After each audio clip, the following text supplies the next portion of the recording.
arrive à cette leçon en lisant la classe, comme on le dit ici au Québec, par une question. Moi, j'aime quand on partage et puis je vais poser cette question à tout le monde à propos de la jalousie. J'aimerais savoir parmi vous si la jalousie est un bon sentiment ou pas. La jalousie. Au départ, c'est mauvais, mais parfois c'est un peu bon. Parce que ça me pousse à faire des choses que je devais faire. Parce que des fois, là, certaines situations que Dieu me demande, maintenant, quand Dieu me donne parce que je veux, il bénit quelqu'un d'autre. Le pays. Non. C'est pas la plus jalousie, mais c'est comme genre, regarde, tu faisais quoi de tout? Quelqu'un d'autre a une idée de ça? Et moi, je crois que non, parce que la jalousie, tu peux tuer quelqu'un à cause de la jalousie. Et à cause de la jalousie, ça peut apporter de l'orgueil, comme Lucifer avait. Au départ, c'était de la jalousie. Et là, il y avait l'orgueil, puis à cause de l'orgueil, et nous, on est là. Alors, la jalousie, c'est pas bon. La jalousie, c'est un manque de confiance en soi. Quand tu es jaloux, c'est parce que tu penses que la personne a plus de valeur que toi. Amen. Ça revient toujours à toi, c'est un manque d'estime de soi. Fait que la jalousie, c'est pas bon. Amen. Oui, sœur. Ben, Dieu dit aussi qu'il est un Dieu jaloux. Donc, Amen. il peut y avoir un bon côté de la jalousie. Comme la façon dont Dieu le dit, en tout cas, c'est sûr, c'est bon. Amen. La jalousie, c'est bon parce que ça te permet de prendre l'équilibre aussi. Et la jalousie, ce qui est dangereux là-dedans, c'est quand ça devient une maladie. Parce que la jalousie peut te rendre fou là. Quand tout est compétition. Et comme il disait tantôt, oui, c'est un manque d'estime de soi, de confiance en soi. Et puis aussi un petit peu de haine. Parce qu'il faut avoir de la haine un peu pour aller jusqu'à la jalousie. Moi, je ne suis pas tout à fait d'accord avec la sœur parce qu'on ne peut pas dire que la jalousie, ça nous fait faire des efforts. On ne peut pas confondre la jalousie et l'envie. Si je vois que le frère Ernst a quelque chose, je veux l'avoir, ça c'est une envie, mais je vais travailler fort pour l'avoir, ce qu'il a. Mais je ne dois pas être jalouse de lui parce qu'il a telle chose. Moi, la jalousie, pour moi, c'est très mauvais. Ça peut faire tout ça. Quand on est jaloux, on fait toutes sortes de bêtises. Parce que, non, c'est pas bon. Comme je disais, quand ça devient une maladie, c'est dangereux. Parce que la jalousie en tant que telle, ça te permet d'avoir de l'équilibre, comme Yannick disait là. Parce que quelqu'un qui dit toujours je m'en fous, ça c'est pas bon non plus. Donc la jalousie, ça nivelle. Mais par contre, c'est un sentiment que Dieu a placé dans chacun de nous. Amen. C'est un sentiment, c'est comme l'amour. Dieu a placé l'amour en nous. Et cet amour peut être abusif. La jalousie aussi, donc Dieu a placé la jalousie en nous. C'est un sentiment que tout le monde ressent. Oui. Est-ce que c'est synonyme de la jalousie? Est-ce que c'est synonyme de l'ambition? De quoi? Ambition. Ambition. Est-ce que c'est synonyme de homonyme?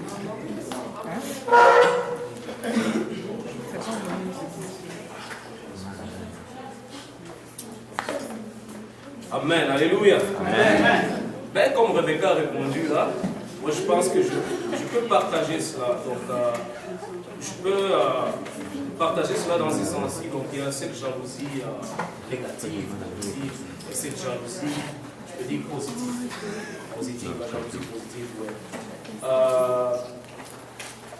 Parce que moi, j'ai fermement, je crois que la jalousie et un amour sincère engendre aussi la jalousie. Un amour sincère engendre aussi la jalousie. Dans le sens que, par exemple, je vais donner un exemple de fiancée de ma petite sœur. Ma chère petite sœur qu'on a beaucoup aimée dans la maison, tout et tout. Mais quand l'homme, étant son fiancé, est venu se présenter à la maison, nous avons cet amour sincère vis-à-vis de notre fille, de notre sœur. Nous l'aimons tellement que, même si le monsieur était sérieux, Mais on avait beaucoup de doutes, on avait cette jalousie-là. On ne sait jamais où est-ce que notre sœur va aller.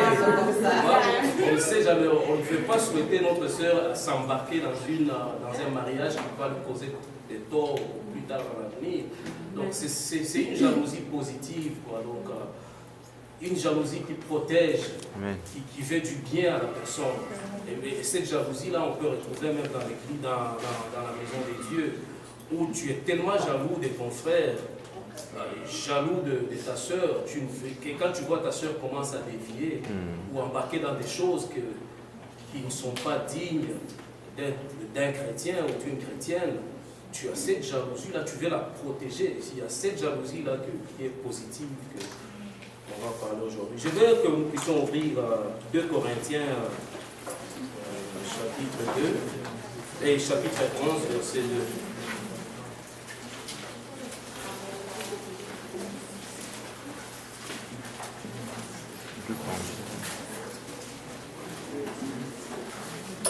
Je lis au nom de Jésus. Mais À partir du verset 1. à partir du verset 2. Car si je vous flattrice, qui est-ce qui me rejetera? Sinon celui que j'aurai moi-même à Christ. 2 Corinthiens 11. Chapitre 2, oui. Verset 2. Je lis au nom de Jésus. Car je suis jaloux de vous d'une jalousie de Dieu, parce que je vous ai fiancé à un seul époux pour vous présenter à Christ comme une vierge pure. Tu sais, ici, c'est Paul qui parle à l'église de Corinthe. Il dit, moi je suis jaloux de vous. Une jalousie de Dieu. Cette jalousie qui protège, cette jalousie qui fait du bien à ses enfants, quoi. Donc, comme je disais auparavant, un amour sincère engendre la jalousie. La jalousie, c'est un sentiment tout à fait normal. Tout à fait normal. Et Dieu a placé la jalousie dans chacun de nous. Il n'y a pas d'amour sans jalousie. Tu peux le remarquer dans l'amour sans jalousie. Moi, ça m'étonne très souvent de voir, par exemple, quand, entendant l'évolution, quand je regarde, vous suivez tous aussi dans les informations, quoi que ce soit, qu'il y a des couples, soi-disant, qui s'aiment. Ils s'aiment, mais ils se permettent cette liberté-là la liberté, je peux le nommer, la liberté sexuelle, quoi. Donc, le couple est libre, la femme est libre d'aller chercher un autre homme avec le consentement de son mari, et l'homme est libre d'aller chercher une autre femme avec le consentement de sa femme. Et ils se disent que non, c'est parce qu'on s'aime et qu'on est libre de faire ça. Donc moi je pense que ça, il n'y a pas un amour sans jalousie là, parce que c'est pas normal. C'est pas normal. Ça c'est une déviance. Il n'y a pas d'amour dans cela. Il n'y a pas d'amour dans cela. On peut lire Deutéronomie 6, 13, 15, comme Rebecca l'a dit. Dieu aussi est jaloux. Notre Dieu est jaloux. Deutéronomie 6, 13, 15 et Josué 24, 19, 25. Si quelqu'un aussi peut chercher Josué 24, 19, 25. Ok, Deutéronome 6, 13, 15. Au nom de Jésus. Tu craindras l'Éternel, ton Dieu, tu le serviras et tu jureras par son nom. Vous n'irez point après d'autres dieux d'entre les dieux des peuples qui sont autour de vous. Car l'Éternel, ton Dieu, est un Dieu jaloux au milieu de toi. La colère de l'Éternel, ton Dieu, s'enflammerait contre toi. Il t'exterminerait du dessus de la terre. Josué 24, 19, 25. Josué dit au peuple, vous n'aurez pas la force de servir l'Éternel, car c'est un Dieu saint, c'est un Dieu jaloux, qui ne pardonnera point vos transgressions et vos péchés. Lorsque vous abandonnerez l'Éternel et que vous servirez des dieux étrangers, il reviendra vous faire du mal, et il vous consumera après vous avoir fait du bien. Le peuple dit à Josué, non, car nous servons l'Éternel. Josué dit au peuple, vous êtes témoins contre vous-même que c'est vous qui avez choisi l'Éternel pour le servir. Il répondit, nous en sommes témoins. Ôtez donc les dieux étrangers qui sont au milieu de vous, et tournez votre cœur vers l'Éternel, le Dieu d'Israël. Et le peuple dit à Josué, nous servirons l'Éternel notre Dieu, et nous obéirons à sa voix. Josué fit en ce jour une alliance avec le peuple, et lui donna des lois et des ordonnances à ses chefs. Voilà, là on vient de lire quelques versets là qui affirment la jalousie de Dieu, quoi. Dieu, c'est un Dieu jaloux, c'est qui nous amène à notre sujet d'aujourd'hui qui est n'accepte pas un substitut. En tant que chrétien, n'accepte pas un substitut. Nous servons un Dieu très, très, très jaloux. Amen. Très jaloux. Et Dieu a des sentiments aussi, quoi. Donc, Exode 20, versets 4 à 6. Exode combien? 24 à 6. Tu ne te feras point d'image taillée, ni de représentation quelconque des choses qui sont en haut dans les cieux, qui sont en bas sur la terre, et qui sont dans les hauts plus bas que la terre. Et tu ne te prosterneras point devant elles, et tu ne les serviras point. Car moi, l'Éternel ton Dieu, je suis un Dieu jaloux, qui punit l'iniquité des pères sur les enfants, jusqu'à la 3e et la 4e génération de ceux qui me haïssent, et qui fait miséricorde jusqu'à la 1000e génération à ceux qui m'aiment et qui gardent mes commandements. Amen. Amen. On remarque encore une fois que c'est un Dieu jaloux. Et nous allons remarquer dans l'histoire du monde, depuis la création, l'homme a toujours cette désir erroné de transformer des choses, des personnalités, des idéologies en objets d'adoration, et qui sont souvent contre les dieux de la Bible. Les objets, par exemple, tous ici, nous venons dans la plupart des pays africains, quoi, donc, où nos ancêtres on avait cette habitude-là de tailler le bois et puis faire des statuettes et prier devant ces statuettes, considérant ces statuettes comme des divinités, quoi. Et nous remarquons aussi cela dans des personnalités, quoi. Et c'est là tu rencontres cela aussi dans des églises. Je ne sais pas, je ne connais pas l'histoire vraiment de Branham. Il paraît que Branham, je ne sais pas si vous connaissez le branhamiste. Oui, il paraît que Branham, il prêchait la parole de Dieu, mais Dieu l'a tellement utilisé que certaines personnes ont commencé à considérer Branham comme une divinité. Et c'est arrivé qu'après sa mort, il y a une partie de son église qui quasiment adore Branham. Et l'homme a toujours cette tendance-là, depuis, si vous lisez l'histoire, l'homme a toujours cette tendance-là erronée d'adorer des objets, des idéologies. Les idéologies, par exemple, nous avons le communisme. Il y a, par exemple, moi, ça m'a beaucoup frappé. Une fois, j'étais au centre-ville. Il y avait les squatteurs, vous connaissez les squatteurs, les squeegee. Allez voir comme ça, tu penses que ce sont des gens qui ne raisonnent pas, qui n'ont pas de raison, tout ça. Mais j'ai commencé à lire les badges qu'ils mettent souvent sur leur chemise, leur pantalon Rambo. Puis j'ai commencé à lire certaines pensées, ils écrivent toujours, ils attachent toujours des pensées sur leur... que non, il faut pas laisser le système t'écraser, il faut écraser le système. Il faut pas écraser le système par l'anarchisme et quelque chose comme ça. Et ces gens-là, ils adorent les idéologies. Et quand tu les rencontres dans le métro, ils sont tellement plongés dans les livres idéologiques, le communisme, les ceci. Ils lisent beaucoup et ils croient beaucoup et ils pensent qu'avec cela, ils peuvent arriver à changer la société. La société ne peut pas se transformer ou ne peut pas être changée par une autre idéologie.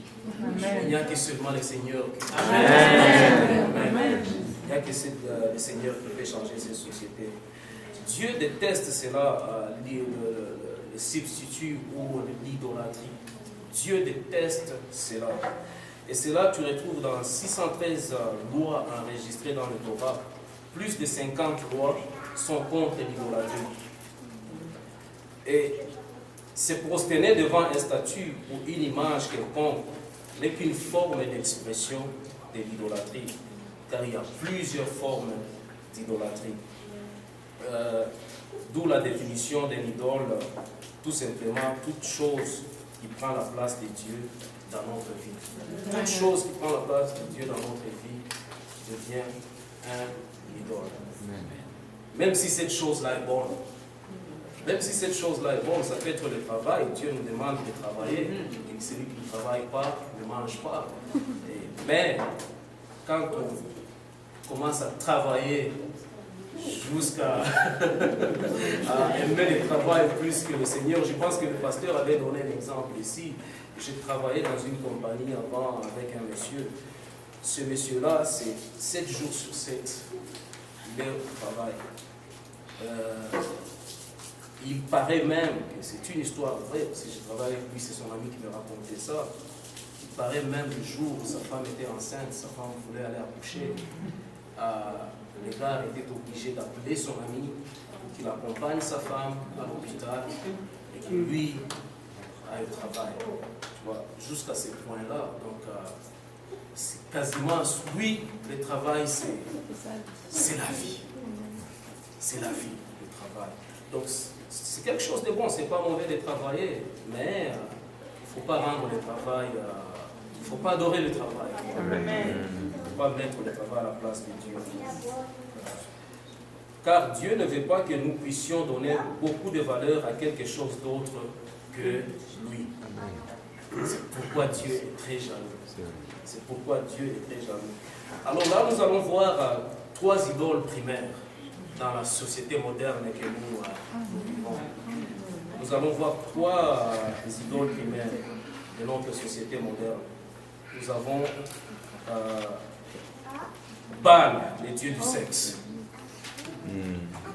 Cette génération nous vivons actuellement là, le sexe c'est rendu un dieu.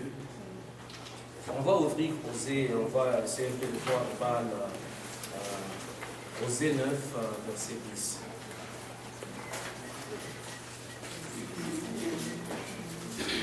Osée 9, 10. J'avais, dira-t-il, trouvé Israël comme des grappes dans un désert. J'avais vu vos pères comme un premier fruit en un figuier dans son commencement. Mais ils sont entrés vers Baal Péphor et se sont séparés pour aller après une chose honteuse et se sont rendus abominables comme ceux qu'ils ont aimés. C'est quelle version ça? Quelqu'un a une autre version? J'ai trouvé Israël comme des raisins dans le désert. J'ai vu vos pères comme les premiers fruits d'un figuier. Mais ils sont allés vers Baal Péor. Ils se sont consacrés à l'infâme idole et ils sont devenus abominables comme l'objet de leur amour. Ouais, ils se sont consacrés à l'infâme idole. Je n'ai pas vraiment fait beaucoup de recherches sur ce qui s'est passé dans les temples quand ils adoraient Baal, mais c'est sûr qu'il s'est passé des choses infâmes.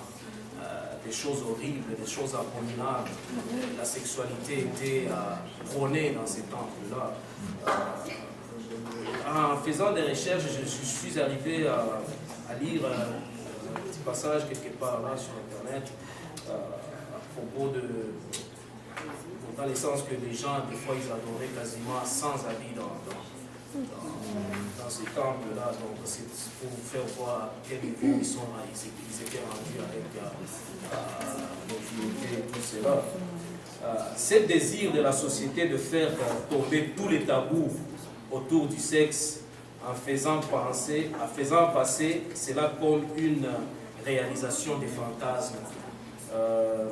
Les publicités sensuelles qui nous sont bombardées, les sites, le nombre de sites pornographiques, c'est plein. Donc la société a rendu le sexe comme un dieu, quoi. Donc c'est quasiment, on est bombardé des images partout, les images sexuelles partout. Et il y a même le tourisme sexuel, les gens des dames ou des messieurs qui font des voyages juste pour aller se faire plaisir. Dans des pays lointains, ils vont prendre leurs vacances et des groupes, des groupes de femmes, des groupes de hommes, ils vont partir à l'extérieur. Ça, nous suivons cela chaque fois dans l'information. Donc, c'est le plaisir et rien que du plaisir. Donc, quasiment, ils considèrent cela comme un Dieu. Ils ont valorisé le sexe plus que Dieu. Deuxième point, Mammon, le Dieu de l'argent. Dans notre société. Matthieu 6, 24.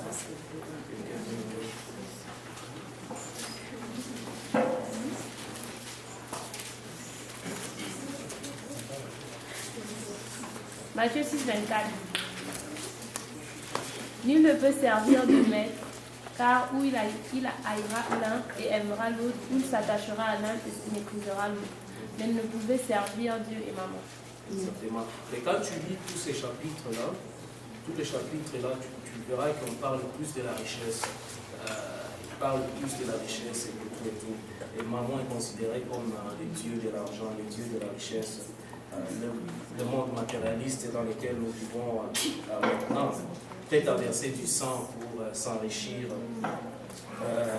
d'égoïsme, tout et tout. Je me rappelle un acteur américain, quand il était encore jeune, il a commencé ses débuts à Hollywood. Et tout le monde connaît Will Smith. Et, il a fait avec un prince voilà. Ils ont fait tellement de l'argent. Il disait que le premier chèque qu'il a eu, c'était beaucoup d'argent. Et directement, il est allé dire à son père, je m'en vais acheter 5 voitures. Et son père lui dit, mais écoute, 5 voitures, tu vas t'acheter 5 voitures. Tu as juste une paire de derrière, comment est-ce que tu vas t'asseoir dans ces 5 voitures? Comment est-ce que tu vas t'asseoir dans toutes ces 5 voitures?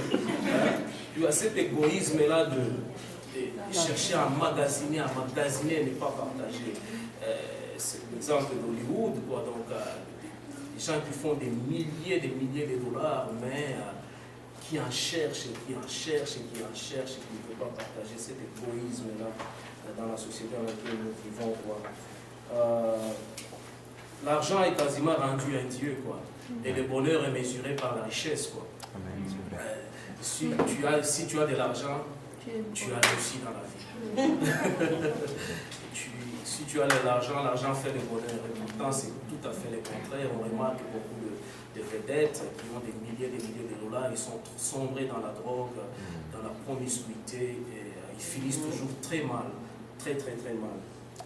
Il y a le troisième idole, l'ancien Moloch, le dieu qui reflète vraiment la violence dans laquelle nous vivons dans cette société. Dans 2 Rois 23, 10.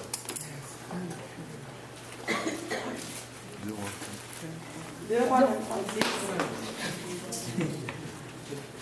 roi suivit Éphète dans la vallée des fils de Hinnom, afin que personne ne fît plus passer son fils ou sa fille par le feu et l'honneur de Moloch. Dans les temples de Moloch, ils sacrifiaient quasiment, il y avait, là où c'est passé plus beaucoup de sacrifices humains, quoi.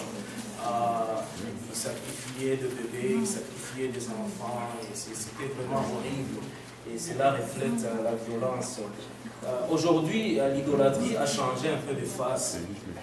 La majorité n'adore presque plus des objets ou des statues, tout et tout. Mais nous adorons plus les idées et les images. Et tout cela sont dans nos maisons à travers télévision. C'est pour cela qu'on prône souvent, en tant que chrétien, c'est mieux d'éviter voilà, la télévision, quoi que ce soit, parce que tu n'es pas au contrôle de cette boîte-là. Cette boîte te contrôle. Écoute, moi j'étais frappé une fois, j'ai lisé un journal, on interviewait Madonna et elle dit que non, elle n'accepte jamais que ses enfants regardent la télévision. Moi je dis, mais Seigneur, cette dame, je ne peux pas m'imaginer que Madonna ne permet jamais à ses enfants de regarder la télévision. Et nous dans l'église, on se bat quand on dit que non, mais la télévision vraiment c'est pas bon pour un chrétien. Je ne dis pas que ce n'est pas bon pour un chrétien. Oui, tu peux suivre des informations. Est-ce que tu es capable de contrôler la télé? Tu es capable de contrôler. Moi, je me rappelle quand j'avais jeté la télé, mais je n'avais pas encore cette conviction-là. Quand je venais à l'église, bon, au début, quand je venais ici à l'église, j'allais dans une autre église et puis je commençais à venir ici. Ben, j'étais encore seul, ma femme n'était pas encore arrivée, quoi. Écoute, c'est des heures et des heures, j'étais accro à la boxe. J'étais vraiment accro à la boxe. C'est des heures et des heures. Et une fois, je préparais. Et puis, ben là, canal de sport, là, il y a un combat. T'es là, et puis, bouffe, la nourriture brûle là-bas. Tellement accro au sport que, bon, j'ai fini par... Personne ne m'avait parlé, mais j'ai trouvé que ça me prenait, ça bousillait mon temps et j'ai pu prendre ça et mettre ça à la poubelle. Gloire au Seigneur, mais il y a des gens qui luttent encore pour cela. Mais ce n'est pas quelque chose de mauvais en soi, mais es-tu capable de contrôler cela? Es-tu capable de contrôler ce que tu regardes à la télévision? Parce que tu ne contrôles rien à la télé. L'Internet, par contre, oui, tu peux cliquer, tu peux aller chercher toi-même là où tu t'en vas, mais la télévision te bombarde, même l'Internet actuellement, tu peux aller sur YouTube. Là, on commence à nous bombarder des publicités. Tu veux regarder quelque chose et te bombarde une publicité là, sensuelle, et puis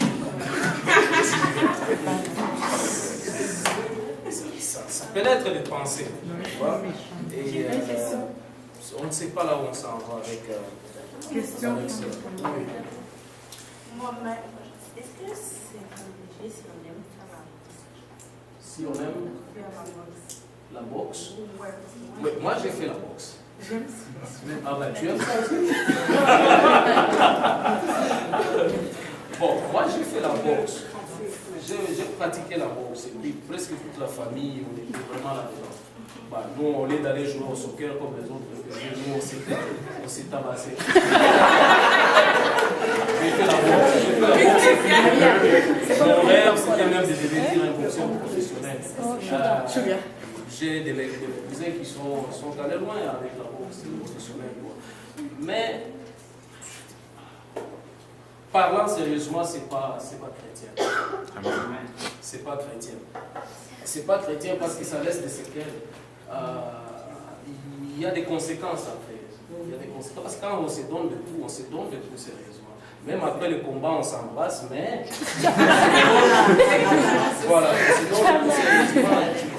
Tu restes avec des séquelles dans la tête. Et Dieu nous dit que les temples de nos corps, ce sont des temples de Dieu. Alors, c'est comme tu parles, tu filmes et puis tu détruis des poumons, tout ça, c'est pas agréable. Donc, je pense que c'est pas chrétien la boxe.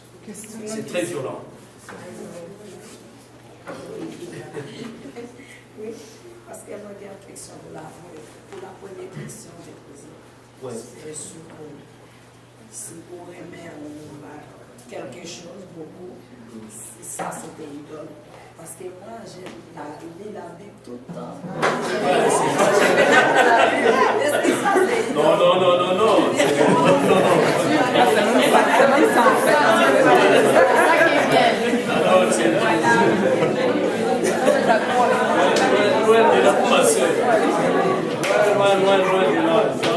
Tu dois encore en lire davantage.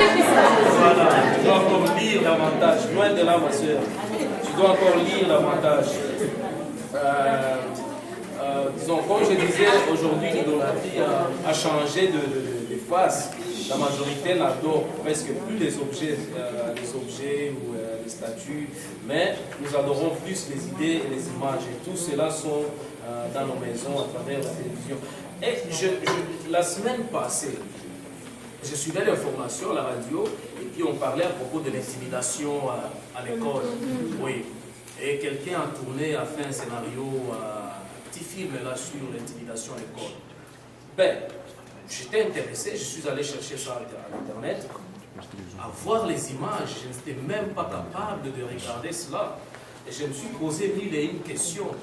Est-ce cette personne qui a fait ce scénario-là, est-ce que c'est dans le but de cesser l'intimidation, de pousser les jeunes à cesser l'intimidation, ou c'est dans le but d'inciter encore les gens à faire plus d'intimidation en voyant les images jusqu'à... Je me posais même la question, qu'est-ce que la crucifixion est venue faire là-dedans? Je ne sais pas si vous avez regardé ça. Horrible. Des jeunes garçons à l'école, puis ils ont commencé à intimider un garçon, tout et tout. Ils ont jeté son sac par terre, tout et tout. Et puis, ils l'ont traîné en dehors de l'école, et puis ils ont commencé à les tabasser. Et d'un coup, comme ça, il y a une croix là, puis on l'a mis sur la croix, et puis bam, comme on a crucifié Christ. Et en retour, on montrait des jeunes qui passaient là-bas, qui ne disaient rien, et puis on les bandait les yeux, quoi. Comme il faut pas faire semblant comme si vous ne voyez rien, quoi. Et la police est venue, Et la police aussi, après un coup d'État, ils se sont retrouvés avec des foulards, comme s'ils ne voyaient rien. Et au lieu d'arrêter le petit garçon qui persécutait, ben, ils tournaient leur arme. Ils ne savaient plus s'il fallait tirer sur le petit ou bien s'il fallait tirer sur celui qui était sur la voie. Donc des images horribles, et tu t'es dit, mais est-ce que c'est là, est-ce que ça va vraiment pousser aux enfants d'arrêter l'intimidation ou ça va plus inciter à l'intimidation? Donc tout est à l'envers, tout est pervers, tout est à l'envers. On fait une publicité pour arrêter l'intimidation, mais on y met plus de violence. Plus de violence que ce qui se passe même à l'école. Tout est à l'envers. Rendant ainsi difficile aux parents qui veulent de bonnes valeurs à leurs enfants à cause de ces idoles qu'on leur bombarde dans les médias, quoi. La violence, le sexe et l'orgueil de la richesse, quoi. Cette partie ici, on doit faire très attention, donc la partie que je vais entamer. Le commandement de Dieu contre l'idolâtrie. Le commandement de Dieu contre l'idolâtrie est adressé directement à cette tendance humaine de prendre en main les lois morales. Je ne sais pas si vous avez compris. Le commandement de Dieu contre l'idolâtrie est adressé directement à cette tendance humaine de prendre en main les lois morales ou établir des lois morales pour diriger la société en écartant les lois que Dieu a établies sous le nom de l'évolution. Ça, c'est l'idolâtrie dans sa pire forme. Quand une personne choisit un style de vie qui viole la loi morale de Dieu, elle élève un idole fait par ses propres mains et ensuite faisant Dieu à leur propre image pour qu'ils ne se sentent pas condamnés par le commandement de Dieu. Je vais donner un exemple. Tu sais, la loi morale revient à Dieu. Un être imparfait ne peut pas émettre de loi. Un être imparfait, c'est pratiquement impossible. Mais les lois que nous avons, même dans la justice aujourd'hui, sont basées sur le commandement de Dieu. Oui. Mais petit à petit, l'homme est en train de changer cela, de transformer. C'est la pire de l'idolâtrie. L'homme est en train de changer. Et ça ne revient pas à l'homme d'établir le loi morale, parce que l'homme est imparfait. Si vous êtes dirigé, par exemple, par des homosexuels, ils vont promulguer l'homosexualité. Ils vont légaliser cela. Nous les voyons dans cette société que nous vivons. Si vous êtes dirigé par des drogués, ils vont faire en sorte qu'ils établissent des lois pour qu'ils puissent se protéger. Et si vous êtes dirigé par des gens qui sont dans la promiscuité, ils vont rédiger des lois qui vont plus avantager cette pratique de la promiscuité. On continue, par exemple au Canada, on continue à baisser l'âge de l'entendement. On continue à baisser cela parce qu'on est dirigé par des corrompus et ils vont établir des lois ou régir des lois qui sont corrompues. Et comme ça, ils sont protégés. C'est la pire de l'idolâtrie. L'homosexualité, par exemple, dans des églises, dans certaines églises, ils légalisent cela. Donc, ils acceptent cela. Ils acceptent cela et ils passent ce style de vie dans leurs églises. C'est acceptable. Et pour se sentir confortable, ils vont aller chercher dans les lois de Dieu ou quelque chose comme ça pour essayer de s'accommoder. Bon, j'ai parlé à propos de se faire. Je ne veux pas trop compliquer les choses là. Donc, c'est faire Dieu à notre propre image. Donc rendre la parole de Dieu, accommoder la parole de Dieu dans la situation dans laquelle nous nous trouvons. J'ai un péché que je ne veux pas abandonner et j'aime cela. mais je vais vivre comme ça, mais j'aime aussi Dieu, mais Dieu est contre ces péchés-là, mais je vais chercher une raison pour accommoder ces péchés dans la parole de Dieu. Quoi. Donc, quasiment, je suis en train de faire Dieu à mon image. Quoi. Au lieu de... Exactement. Donc, au lieu de faire... Dieu fait que nous puissions être à son image, un Dieu saint, un Dieu pur. Mais, en choisissant cette mode de vie qui est contraire à la loi de Dieu, on est en train de faire Dieu à notre image, en cherchant à s'accommoder par nos péchés, par sa parole. On va voir par exemple Romains 1, je pense que tout le monde connaît ce chapitre-là. Romains 1, 18 à 32, où Dieu est en train de parler à propos de l'idolâtrie, que donc voilà, je pense qu'on peut le lire, mais c'est trop long, mais on peut lire ça à la maison, c'est trop long.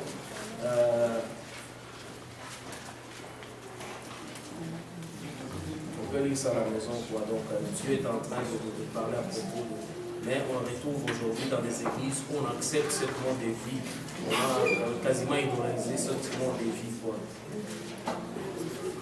Ensuite, je vais aller... Dieu a donné une simple directive à Adam et Ève dans le jardin. Quelqu'un peut nous lire Genèse 2, 16 et 17. Je voudrais que nous on puisse suivre attentivement cela. De la loi. L'Éternel Dieu donna cet ordre à l'homme. Tu pourras manger de tous les arbres du jardin, mais tu ne mangeras pas de l'arbre de la connaissance du bien et du mal, car le jour où tu en mangeras, tu mourras. Voilà. Dieu a donné une simple directive à Adam et Ève dans le jardin. Je t'ordonne de manger tous les arbres du jardin. Mais quand ça vient à l'arbre de la connaissance du bien et du mal, ne touche pas, ne mange pas, et tu mourras. Tu vois? Ce verset, Dieu défendait quasiment l'homme de se mêler de ceux qui ne le regardent pas, concernant la moralité. On va bien se comprendre, quoi. Donc, concernant la moralité, Dieu a dit à l'homme, mange de tout. Mais ce qui concerne de l'arbre de la connaissance du bien et du mal, n'y va pas. Ne touche pas, ne mange pas. Le jour où tu en mangeras, tu mourras. Donc ne te mêle pas de ça. Amen.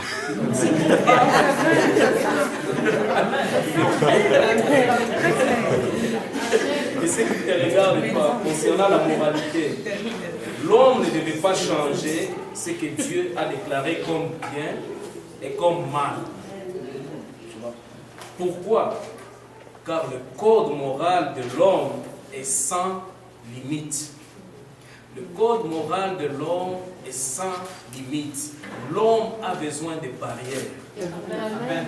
L'homme a besoin de barrières. Ce n'est pas étonnant aujourd'hui dans cette société que nous vivons où les barrières sont quasiment brisées, tous les tabous sont tombés. Et on s'étonne comment est-ce que l'homme peut se rendre jusqu'à un niveau très bas, très très bas, plus qu'un animal. En tout cas, il y a un garçon, un adolescent aux États-Unis qui avait assassiné quasiment, je pense que c'était des voisins ou des cousins, quelque chose comme ça. Il a assassiné, il y avait environ 3 personnes, une fille adolescente. Il les a abattus. Il a violé la fille, il l'a abattue. Il est sorti. 3 jours après, il est revenu. Il a encore abusé du cadavre de la fille. Donc, là, tu te poses des questions. Est-ce que vraiment c'est au-delà même c'est au-delà de l'être humain. Mais ça, il ne faut pas s'étonner. Hein? Il ne faut pas s'étonner. Le code moral de l'homme n'a pas de limite. Si on te laisse, on brise tous les tabous. L'homme, c'est le pire animal qu'on peut s'imaginer. C'est pour cela que la chrétienté, c'est très très important de checker chaque fois son cœur. Checker, sonde ton cœur.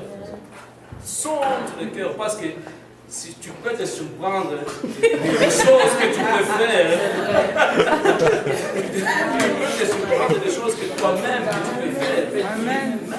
J'ai fait cela, moi. L'homme est mauvais. L'homme est mauvais. Le code moral de l'homme est sans limite. L'homme sans la loi morale peut aller aussi très loin qu'un animal. Très, très loin qu'un animal. Et le diable essaie de nous faire voir que Dieu est celui qui nous enlève le plaisir de vivre par ses lois. Non! Quasiment non! Quasiment non! Et pourtant, il est le donneur. Remarquez dans le verset qu'on vient de lire, avant que Dieu leur donne l'interdiction. Il a premièrement donné la permission. Il a premièrement donné la permission. Il dit, prenez plaisir dans tout. Dans tout. Dans tout. Mais le diable a juste joué avec Adam et Ève, tu vois. Il a juste joué avec leurs pensées, leur faisant passer comme si Dieu leur interdisait le plaisir de vivre, quoi. Et pourtant, Dieu leur a permis de prendre plaisir dans tout, sauf un seul domaine, qui est le domaine de la moralité, qui ne regardait pas.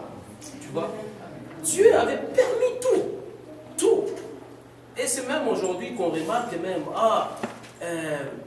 Dieu a donné, par exemple, je peux donner, je ne sais pas pourquoi j'arrive toujours à ça, je peux donner toujours l'exemple de la sexualité. C'est un besoin que Dieu a placé dans l'homme. Quand on défend par exemple la promiscuité, la loi de Dieu est contre cela.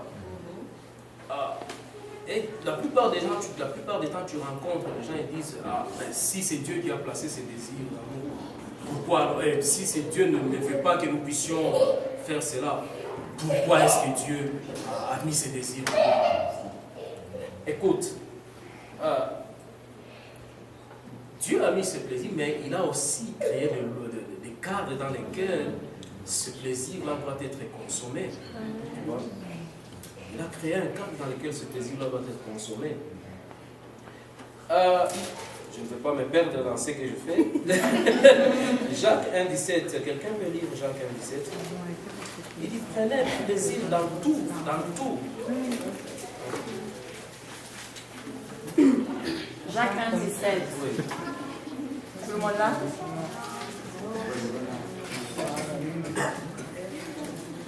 Toute grâce excellente et tout don parfait descend d'en haut, du Père des Lumières, chez lequel il n'y a ni changement, ni ombre de variation. Voilà, tout don parfait descend d'en haut. Amen.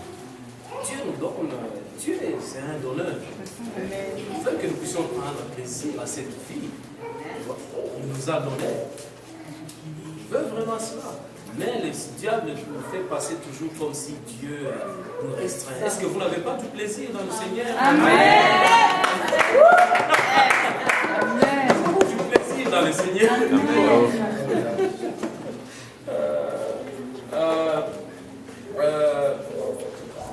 Les livres, par exemple, du Cantique des Cantiques, célèbrent le plaisir sexuel, mais donnent un cadre dans lequel ce plaisir doit être consommé, ou le paramètre moral que Dieu a confectionné dans le mariage entre l'homme et la femme.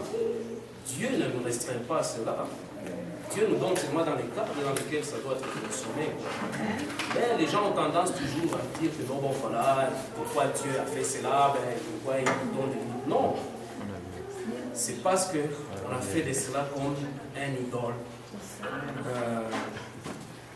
L'homme a tenté de devenir comme Dieu, ainsi établir ses propres règlements ou lois morales. Et on se pose la question, pourquoi Dieu est-il jaloux? Pourquoi Dieu n'accepte pas un substitut? Est-ce que quelqu'un peut tenter de répondre à cette question? Pourquoi Dieu n'accepte pas? Pourquoi Dieu est jaloux? C'est parce qu'il est insécure? Ou possessif? Ouais. Parce qu'il aime. Moi, je pense que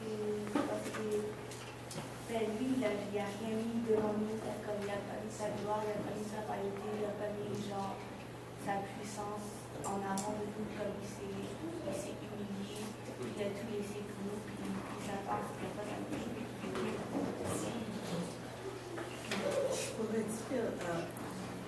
question que je vais vous poser moi-même, quand Dieu a créé l'homme, et je vais répondre aussi, Dieu nous a créés pour lui donner gloire.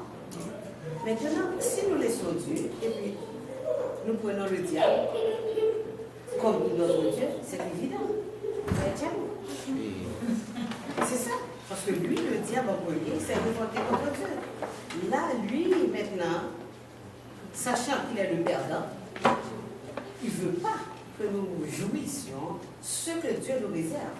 Alors là, il nous incite aussi à laisser Dieu pour venir le rencontrer, pour lui donner gloire. Quand nous adorons toutes ces choses qui sont dans la nature, les arbres, l'argent, tout comme Dieu, c'est lui qui joue dans notre tête. Alors moi, je sais que Dieu, il nous aime. S'il devient jaloux, c'est parce qu'on lui tourne le dos, comme le peuple Israël, là, après avoir traversé la mer Rouge, quand ils se sont rendus dans le désert, là. Bon, il nous fait des idoles, il oublie toutes les bienfaits que Dieu a fait pour eux. Elle a beaucoup touché, c'est parce qu'il nous aime en fait. Quand tu aimes, il a tout donné pour nous. Il s'est sacrifié, on a dit, c'est aimé. Et quand tu aimes tellement, et tu vois la personne, tu fais tout, tu donnes tout, et la personne n'est même pas consciente. Et ça fait mal, et c'est pour cela qu'il est dit, qu'est-ce que je peux faire encore? Oui, j'ai trouvé que Dieu nous aime tellement, en fait, qu'il veut toujours le meilleur pour nous. Et comme il veut toujours le meilleur pour nous, il est jaloux parce qu'on ne remarque pas que c'est lui le meilleur. Il entend toujours des choses. Alors, on essaie toujours ça, et là, il bouge bien en nous regardant faire, en choisissant des choses. Amen. Moi, je pense que c'est, là, je vais ajouter un peu à ce que Chris dit, puisque c'est lui qui est le père de toute la création. Il sait ce qui est mieux pour nous. Il sait que si nous choisissons l'autre voie, ça ne va pas nous amener à quelque chose.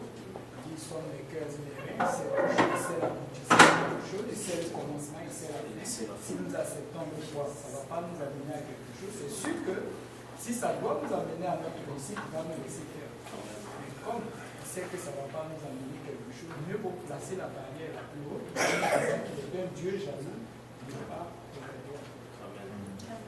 Oui, Marie, Je vais dire que Dieu est jaloux parce qu'en dehors de lui, il n'y a aucune personne ou aucun rien qui peut nous rendre saints. Donc, comme un peu, je pense, c'est ce qu'on dit que, genre, si on délaisse Dieu, qu'est-ce qui reste à nous rendre saints à part Dieu? Il n'y a rien d'autre. Donc, si on laisse Dieu, on est perdu. Donc, c'est juste lui qui peut nous mettre sur le droit chemin. Et si on se connecte avec lui, c'est seulement lui qui peut nous faire. Donc, il ne veut pas notre faire. C'est pour ça qu'il est jaloux. Il ne veut pas qu'on soit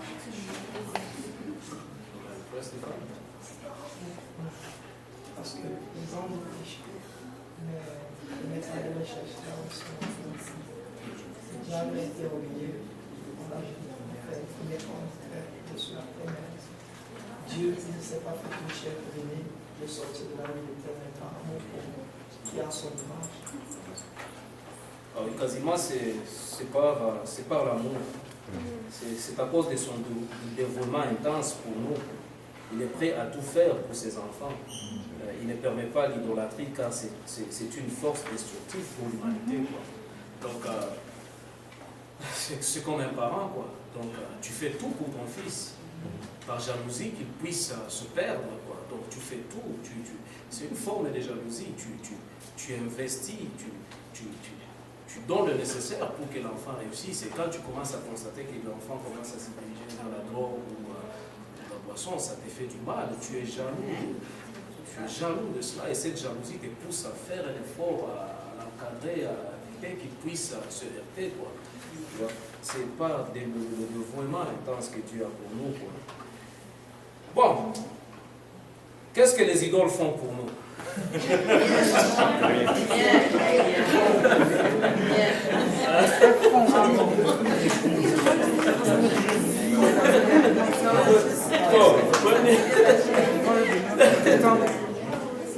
Premier point, les idoles amènent la déception. Amen. Ça, c'est le premier point. Jérémie 10, 14.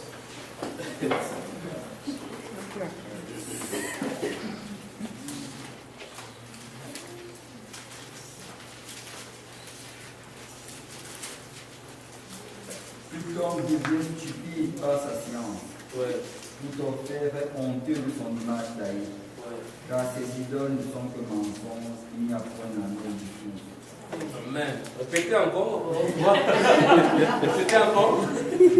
Tout homme devient stupide par sa science. Ouais. Tout orfèvre est honteux de son image taillée. Ouais. Car ces idoles ne sont que mensonges, il n'y a point en elles de tout. Voilà. Tout homme devient stupide en pensant que les idoles vont lui apporter la solution. Quoi. Ils promettent plus qu'ils délivrent. Ça, c'est la première des choses. Si tu espères qu'ils te garantissent la paix ou amènent la solution à tes problèmes, tu seras déçu. Et je pense que vous connaissez beaucoup de gens qui pratiquent l'idolâtrie. Nous avons l'exemple d'Élie et les prophètes de Baal. Donc, ils ont prié jusqu'à se couper le corps, rouler par terre, ils n'ont pas répondu. Contrairement à notre Seigneur, Dieu d'Élie, boum, on a même demandé qu'on puisse mettre de l'eau sur l'autel pour qu'il n'y ait aucune goutte. Il a prié, simple prière, bam, le feu est tombé du ciel et ça a tout consumé. Amen. Donc, c'est la déception. Deuxième point, ils vont te dominer. 1 Corinthiens 12, 2.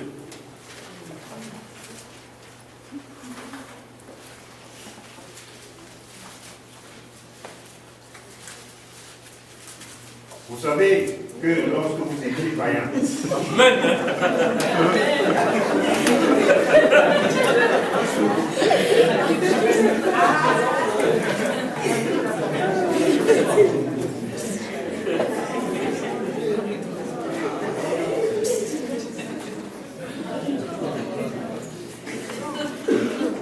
savez que lorsque vous étiez païen,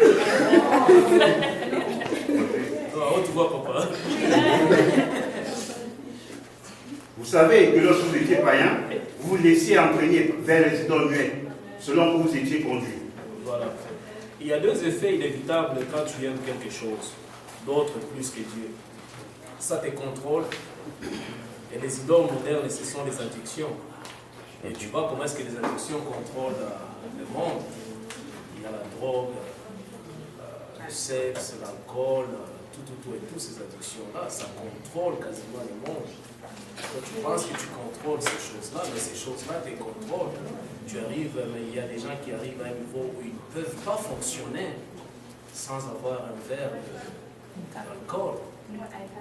Voilà. Les iPads, ceci. Moi, ah Seigneur, moi je suis encore l'homme de l'ancien temps. Je n'ai pas de cellulaire. Je n'ai pas de cellulaire. Moi, j'ai tout bas. C'est pas bas. C'est pas ça. Moi, c'est moi. Je ne suis pas encore convaincu que j'en ai besoin. Quoi. Parce que si tu fais tout, si je ne suis pas à la maison, tu vas me laisser le message. Je te rappellerai. Amen.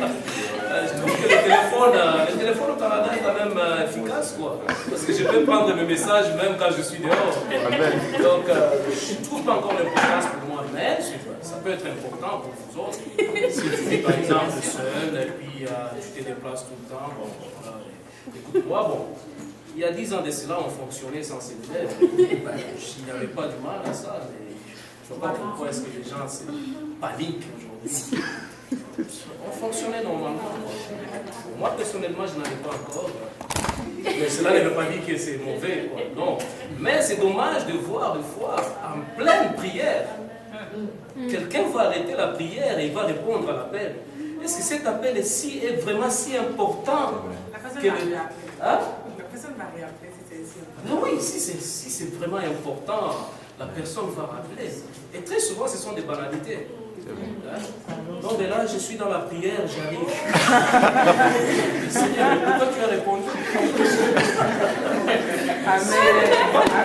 On est dans l'église, on est en train de suivre la parole de Dieu. Le téléphone sonne, vite dehors. On va répondre. Il y a un chant sur YouTube. Je ne sais pas si quelqu'un a déjà vu le cellulaire. Voilà. Les gars ont quand même exagéré. Le pasteur qui est en train de prêcher le cellulaire sonne. Il dit à la congrégation, attendez d'abord. Il voulait juste faire voir où on est rendu avec la technologie, quoi, le cellulaire, au lieu de que ça soit contrôlé, mais ce sont ces choses qui nous contrôlent maintenant. Donc en plein service, les téléphones sonnent, le téléphone on sonne, et on manque le peu de temps qu'on va dehors pour répondre à l'appel, on manque ce que Dieu... On manque quasiment la parole de Dieu. En pleine prière, on va répondre au téléphone. C'est ça. Donc ce sont ces choses qui nous contrôlent, pas ça qu'on contrôle ces choses-là. Oui, ma soeur. Je me demande si les choses, ce ne sont pas des mauvais esprits en fait. Je me sens comme si je suis un peu confus entre les choses qui nous contrôlent, parce que je sais qu'il y a des choses des esprits qui peuvent entrer dans les gens, par exemple avec l'alcool ou je sais pas. S'ils ne peuvent plus te contrôler, c'est pas quelque chose. Si quelque chose les contrôle, est-ce que c'est nécessairement un mauvais esprit qu'ils ont dans eux ou bien c'est juste une. Pas nécessairement. Pas nécessairement. Il y a certaines choses, oui, tu as ouvert la porte et puis tu as laissé aller petit à petit, tu t'enfonces jusqu'à ce qu'un esprit peut embarquer dessus et avoir le contrôle total. Il y a certaines aussi habitudes qu'on crée dans la vie. On a créé ces habitudes et ça fait longtemps qu'on est avec ça. Par exemple, les enfants qui sucent leurs doigts. Donc, une habitude créée. Et puis, moi, j'ai essayé avec mon fils, mon dernier, il suce ses doigts. J'ai essayé. J'ai mis des produits amers sur ses doigts. Forcément dans la bouche. Donc, c'est certaines habitudes que tu peux créer que tu n'arrives plus à te débarrasser après. Il y a certaines habitudes que tu crées dans la vie, même en tant que chrétien, il y a certaines habitudes que tu crées. Et après, ça commence à te faire des problèmes après avec ta marche avec le Seigneur. Tu peux te créer l'habitude, par exemple, le frère Yannick parlait à propos de l'Internet, par exemple. Il dit, bon, si tu as l'habitude, par exemple, dès que tu arrives dans la maison, directement à l'ordinateur, et puis c'était juste une affaire de 2 minutes, 30 minutes, 1 heure du temps, 2 heures du temps, 3 heures du temps. Et puis, oh, je dois aller prier. Oh, s'il est déjà trop tard. Demain encore, tu te dis, bon, en tout cas, je vais juste 2 minutes. Tu te crées des habitudes comme ça, plus tard dans l'avenir, ça devient difficile à briser. Il y a certaines choses, ce n'est pas vraiment un esprit qui contrôle ça, mais c'est juste toi-même, tu dois prendre une décision à un moment donné que non, bon, assez, c'est assez, j'arrête. Je dois me contrôler. Je pense que même les boissons gazeuses, par exemple, il y a ceux-là qui prenaient beaucoup de coke, et puis c'est tout. Après, à un moment donné, ils disent non, je ne pouvais plus fonctionner sans coke, et puis ils disent non, j'arrête. Tu arrêtes, tu coupes cela, et puis ce n'est pas nécessairement un esprit. Ce sont des habitudes que tu as créées dans ta vie. Tu commences à te faire des problèmes avec ta marche avec le Seigneur. Les addictions, comme je disais, te dominent et te distraient. Ça cause l'égarement aussi, l'idolâtrie. Ça te fait perdre ton perspective. Et ça te pousse à mettre tes valeurs de côté et à compromettre tes convictions. Et ça, c'est sûr. Donc, si tu as créé un idole, quasiment ça te pousse à compromettre tes convictions. Dieu te dit, bon, la parole de Dieu dit, bon voilà, ça ce n'est pas bon. Mais à cause de cet attachement à cette chose-là, ça te pousse à compromettre même la parole de Dieu. Et pour arriver à satisfaire la chose que tu as placée comme idole dans ta vie. Quoi. Troisième point, les idoles vont te déformer. Les idoles vont te déformer. Psaume 115, 8. Quelqu'un peut me lire Psaume 115, 8.